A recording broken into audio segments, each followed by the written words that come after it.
ভয়েসের English school and কলেজের বার্ষিক ক্রীড়া প্রতিযোগিতা ও পুরস্কার বিতরণ অনুষ্ঠান সম্পন্ন। রিপোর্ট মেহেদি হাসান। দাউদকান্দি পৌর সদরে অবস্থিত ভয়েসের ইংলিশ স্কুল অ্যান্ড কলেজের বার্ষিক ক্রীড়া প্রতিযোগিতার পুরস্কার বিতরণ ও আলোচনা সভা অনুষ্ঠিত হয়েছে।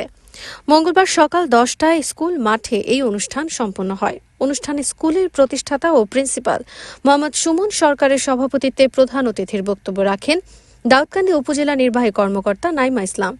বিশেষ অতিথির বক্তব্য রাখেন উপজেলার সহকারী কমিশনার মোহাম্মদ রেদওয়ানুল ইসলাম, বিশিষ্ট সমাজসেবক ও রাজনৈতিক সওগাত চৌধুরী পিটার, প্রভাষক মাহফুজুল ইসলাম সাইমুম।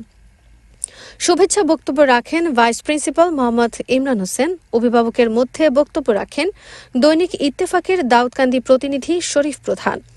স্কুলের শিশুদের পরিবেশিত স্বাগত নৃত্যের মাধ্যমে অনুষ্ঠান শুরু হয় এবং আলোচনা, বক্তৃতা এবং চূড়ান্ত পুরস্কার বিতরণের মাধ্যমে শেষ হয়। পরে প্রধান অতিথি নাইমা ইসলাম শিক্ষার্থীদের হাতে পুরস্কার তুলে দেন।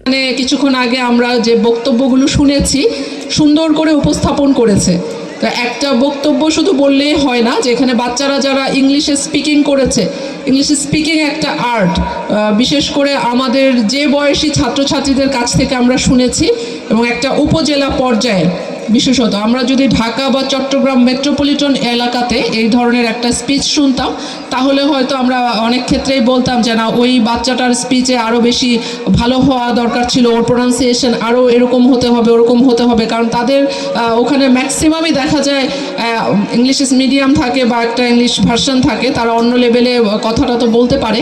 কিন্তু উপজেলা পর্যায়ে যে এরকম একটা প্রতিষ্ঠান আমরা পাবো, বা সেখানে আমাদের ছেলেমেয়েরা এত সুন্দর করে উপস্থাপন করবে, এটা আমাদের বিয়ন্ড ইমাজিনেশন ছিল।